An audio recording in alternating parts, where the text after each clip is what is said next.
The Defense Dispatch.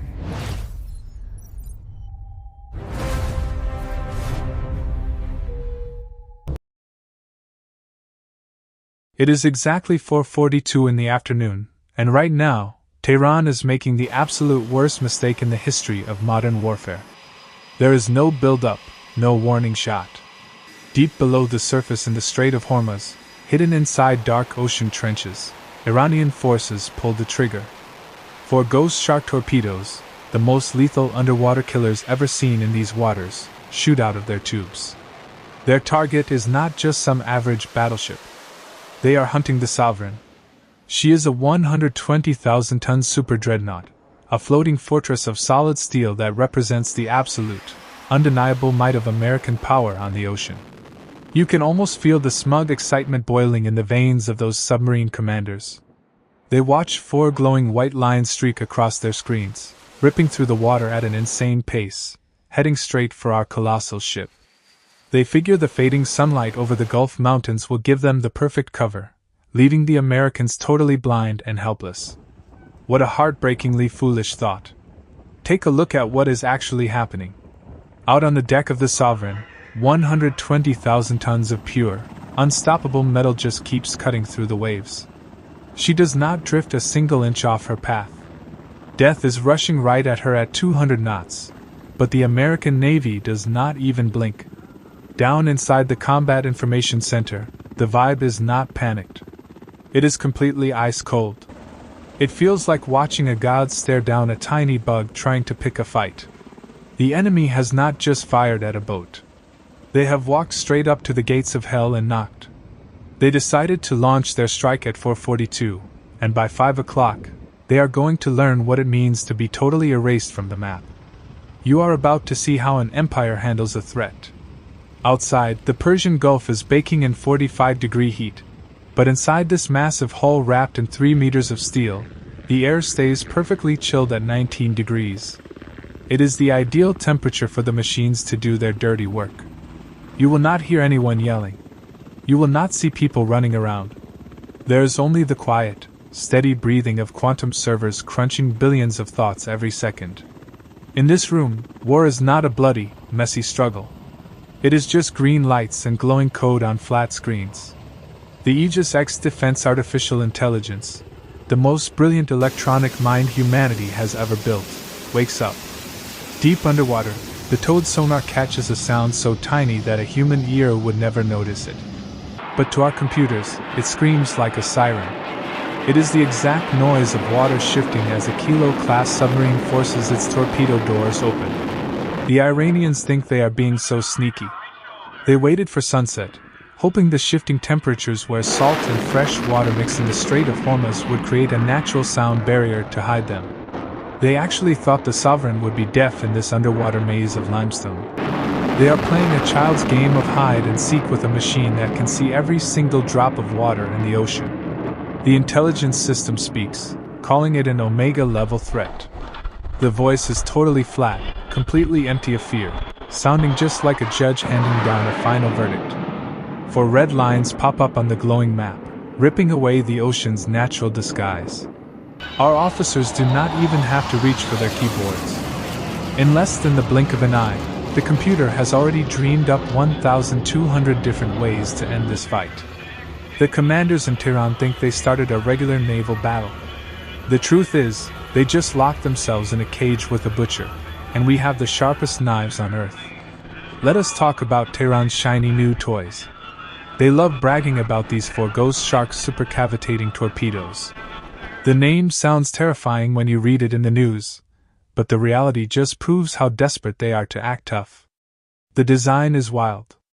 A flat disc on the nose creates a giant bubble of gas that swallows the whole torpedo. Instead of swimming through the water, this thing literally flies through a pocket of air underwater. That totally kills the friction, letting it hit crazy speeds of more than 200 knots. Against an old-school ship, the Ghost Shark is a guaranteed death sentence. But there is a massive difference between a trained sniper and a guy swinging a chainsaw in the dark. The Ghost Shark has a fatal flaw. It is incredibly, absurdly loud. Pushing that gas bubble at those speeds creates a shockwave so loud it sounds like a jet plane taking off underwater. Our submarines move like quiet shadows, but the ghost shark is like a guy running through a quiet library screaming through a megaphone. It hands our Aegis X system a perfect, glowing map right to its location. Worse, because it sits inside the air bubble, the sonar on the nose goes completely deaf. The torpedo cannot hear a thing. It just charges straight ahead on a set path, blindly hoping the target is dumb enough to sit still and wait to die. It is hilarious. They built a smart weapon that has absolutely zero idea what is happening around it. Each one carries a 400-kilogram warhead, which is plenty to wreck an old aircraft carrier. But the Sovereign is wrapped in magnetic reinforced titanium cobalt alloy. It is not just armor. It is a wall that those old chemical explosives cannot even scratch. It is like watching someone shoot a wooden arrow at a spaceship. Tehran blew billions of dollars and decades of time to build something where its only trick, its speed, is actually its biggest weakness against American engineering. By launching something so noisy and reckless, they did not just miss the target. They practically beg us to track them down and wipe them out. It is 4:46, and those things are closing in fast. The red lines cross into the danger zone on the screens. Any old naval textbook would tell the captain to smash the alarm, crank the engines, and whip the ship around in a pure panic. But this is not the old days. This is the deck of the Sovereign, and we do not run on fear. We run on the pure, cold laws of physics. Look at the captain. He is standing there like a statue carved out of rock, eyes glued to the monitors. His order is not to run away. He tells them to hold the speed and keep moving straight ahead. Why in the world would you stand still while an arrow flies right at your chest? Because we know exactly how the geometry of the ocean works. The enemy commanders are probably sweating right now, staring at their screens, totally confused why our giant 120,000-ton monster is just cruising along like it did not hear a thing. They are waiting for us to turn so their torpedoes can guess where we are going. By staying perfectly straight, we give their tiny computer brains a puzzle they were never taught how to solve. The Sovereign does not just float on the water. She completely changes the ocean around her. When all that heavy steel pushes forward at 30 knots, it rips open a massive, violent wake. It builds a deep canyon of crashing pressure and angry bubbles that breaks every rule of how water is supposed to move. We are letting those torpedoes fly directly into a meat grinder. The whole trick of the ghost shark is that the gas pocket has to stay perfectly stable. If you change the water pressure even a tiny bit, or hit a wild current like the wake of the Sovereign, that protective bubble pops. When that air pocket dies while the weapon is moving at 200 knots, the torpedo slams into the heavy ocean water like a car hitting a brick wall. It rips itself into pieces before it ever gets close to our ship. We do not have to dodge anything. We just let the sea chew them up for us. While Iran crosses their fingers and prays for a lucky hit, the American crew is just doing basic math, getting the angles right down to the last inch. The afternoon sun keeps shining, the wind rolls across the deck, and the mighty ship sails on like a king who refuses to even look down at the peasants trying to grab his boots. By 4:47, the weapons are only 800 meters away. They are about 8 seconds from hitting us. Down in the mud, the Iranian crew is probably getting ready to pop bottles and celebrate. Their old, cheap screens show their 4 little red dots landing right on top of our giant ship. They truly think they are about to make history and shake the whole Persian Gulf. They have no idea they are staring at a complete fantasy, a fake picture we painted just to mess with them. The command to activate the Phantom ecosystem rings out. Instantly, the back of the Sovereign spits out a cloud of electromagnetic tricks and digital sound makers. These are not your everyday flares. They are absolute works of mathematical genius. The system starts singing a song that sounds exactly like a 120,000-ton super-dreadnought. It fakes the heavy grind of the engines, the spinning of the blades, and even the magnetic pull of the massive steel body. This is where it gets really funny. Those 4 ghost shark torpedoes, already blind inside their air bubbles, suddenly suffer a complete mental breakdown. Their tiny electronic brains cannot handle it. Suddenly, They do not just see one American ship. They see 2, then 3, then 10 massive targets popping up everywhere, dancing around them like ghosts. You can watch their paths fall apart. The expensive weapons start shaking and drifting off course, smashing into each other in a panic. Their white trails turn away from us, totally lost, chasing imaginary ships into empty water. Our real ship keeps peacefully sailing forward, leaving the enemy weapons tumbling behind us like clumsy clowns. It is the most embarrassing thing you can experience in a modern fight. Your enemy does not even know what is real anymore. Just picture the absolute horror on the faces of the Iranian bosses back at the Bandar Abbas base. They watch their target disappear and magically pop up miles away. They watch their own missiles blow each other up or crash into the rocks. Their smug pride vanishes, and pure, icy fear takes over. They figure out they are not fighting a regular boat. They are fighting a machine that can rewrite the rules of the world just to laugh at them. We do not even have to fire a single bullet to defend ourselves. Why would we, when we can walk them around on a leash? We let them burn up their money, their hope, and their weapons all by themselves. This invisible battle proves the ultimate point. In the Strait of Hormuz, the winner is not the guy with the biggest bomb. The winner is the one with the smartest code, the one who gets to decide who gets to keep living. Tehran did not even pass the easiest part of our test. It is 4:48. The torpedoes are gone, fading away in our rear-view mirror. But for the Sovereign, the real work is just getting started. Rookies think surviving an ambush is a big win. But for the United States military, surviving is just the first step before we execute you. Tehran made a deadly mistake. They thought the dark ocean would hide their dirty work. They thought they could shoot at us, sink deep down into the cold water, turn off their engines, and turn into invisible ghosts. It is almost sweet how innocent that is. They do not realize that every time you fire a weapon today, you leave a bright glowing string tied right from the target back to your own neck. The order goes out to start the reverse mapper algorithm and strip away the ocean temperatures. Inside the Combat Information Center, the lights turn a cool, sharp blue. The quantum computer starts running the tape backwards, perfectly tracking the path, the speed, and the tiny ripples left by those 4 torpedoes. Our Aegis X system draws a perfect line straight down to the bottom. We do not even have to go looking for them. We just let their own attack hold our hand and walk us to their front door. Watch the screens. The computer peels the Strait of Hormuz apart layer by layer. That cold water barrier they trusted so much gets sliced wide open by the fleet laser sonar like it is made of cheap glass. The songs of the whales and the sounds of the waves crashing on the rocks get pushed aside, leaving only one thing perfectly exposed. There is a thick tube of metal sitting dead quiet at 280 meters deep, hiding behind a rocky cliff called the Death Trench. It is the Styx-class submarine, the absolute pride and joy of the Iranian Navy. Look at them huddled down there, trying to hold their breath, killing the power to every screen and light, praying the dark will save them. They think they are totally invisible. But on the screens of the Sovereign, that hidden boat is glowing brighter than the sun. We are not just looking at them.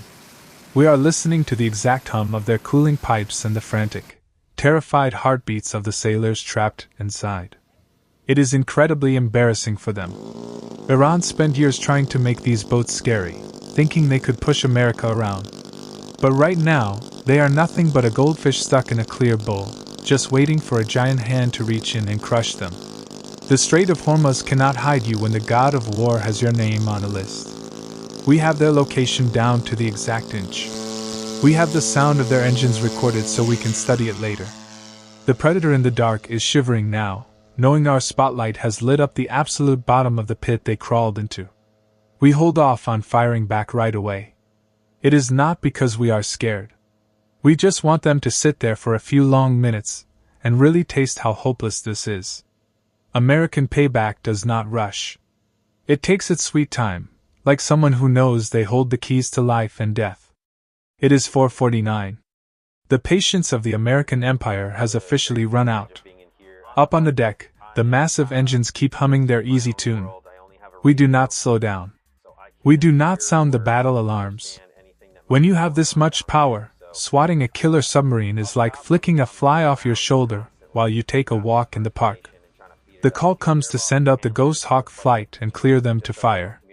Instantly, two of the craziest, most high-tech submarine hunting helicopters in the world leap off the back deck into the sky. Their dark blades chop through the heavy Gulf air, sounding exactly like the end of the world. The American pilots do not have to fly around guessing. They head straight to the exact spot our computer gave them, hovering right over the water above the death trench. Now you get to see how brutal our technology really is. In the old days, sub-hunters would drop little microphones and listen quietly. Not the Ghost Hawk. It dips a massive sonar ball right into the water and starts screaming into the deep. It blasts these incredibly loud, heavy pulses of sound down into the dark. Ping, ping, ping. Can you even imagine what it feels like for the Iranian crew inside that metal tube 300 meters down? Every single time that sound hits their roof, it rings like a giant hammer slamming into a bell. It is absolute mental and physical torture. It shakes them right to the bone, ripping away whatever tiny shred of hope they had left. We are not looking for them anymore. We are banging on their front door, telling them to come out and take their punishment. They panic. They try to run. They floor the engines, throw out fake targets, and try to dive even deeper into the black water. It is so sad to watch. When you are dealing with smart torpedoes, swimming faster just means you die a little sooner. The pilot calls the shot. A Mark 60 Reaper lightweight torpedo drops into the waves. It does not roar and scream like their weapons did. It slips through the water totally silent, like a real ghost. It does not just chase a shape. It hunts down the exact heat and sound pattern it pulled from the computer's memory. Those last 10 seconds inside the Iranian sub must be full of desperate prayers. But out here today, nobody is listening to the tears of people who tried to pull a gun on America. The Reaper locks on. A high-pitched squeal echoes out, followed by a heavy blast deep underwater. You do not see a giant fountain of water or a massive fireball like you do in the movies. It is just a heavy, violent thump that bounces back to our screens. The thick metal of the Styx-class submarine just crumbles, crushing in on itself like an empty soda can under all that water pressure. The deep sea swallows them whole, taking all that stolen pride and turning it into nameless scraps of trash falling into the dark forever. The job is done. Nobody claps. Nobody throws a party. The Ghost Hawk teams reel in their gear and fly back to the ship looking as bored as someone who just finished sorting their mail. We dropped off a quick message from the sky, and the only answer we got back was permanent silence from the bottom of the sea. It is exactly 5 o'clock. Look out over the Strait of Hormuz one last time. What do you see? The setting sun is just painting gold on the calm waves. There is no massive oil spill to ruin the water. There is not a single piece of floating trash to prove that a slaughter just happened down below. The ocean is amazing at washing away stupid mistakes, and today, it just finished taking out the trash Tehran left behind. Back inside the Combat Information Center of the Sovereign, the mood is even more frozen than when this whole mess started. Did you expect people to be cheering, giving high fives, or listening to the captain give a movie speech? There is zero time for that kind of basic emotion here. People are just typing boring notes into their logs. The tech guys are saving the sounds of the enemy ship breaking apart so the rookies can study it later. To them, this was not some legendary war story. It was just a tiny computer glitch that they fixed perfectly by the book. Check the dials on the ship. We did not lose a single ounce of speed. We did not turn away from our path by even a fraction of an inch. The Sovereign is still on track for her mission in the Persian Gulf, right down to the exact second. That is what true, terrifying power looks like. It is not about making a huge mess when you destroy the guy trying to kill you. It is about the fact that your enemy is so completely worthless that killing them does not even make you late for dinner. Iran threw their best punch. They risked everything on one crazy gamble. And the United States did not even blink. We swatted down their favorite toys, wiped out their best crew, and kept sailing like nothing ever happened. Maybe tomorrow the news anchors in Tehran will spin some wild story about a brave fight, bragging about how they scared off the American Navy. Let them hold on to those cheap lies to feel better. The real truth is sitting 300 meters underwater, where their broken metal box is slowly turning into a home for crabs.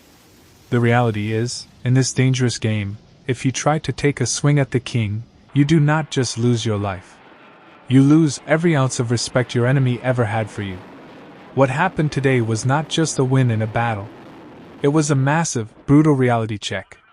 The water stays calm, the sun keeps dropping, and the sovereign keeps pushing forward, a pure wall of iron that proves exactly who runs the world. We did not sail out here to start a fight. We sailed out here to prove that this planet belongs to the people who are smart enough and strong enough to own it. And if anyone ever thinks about testing us again, they better remember how quiet the water gets right after it swallows the foolish. The great ship sails on, the rules of the world remain written in solid steel, and we are always watching.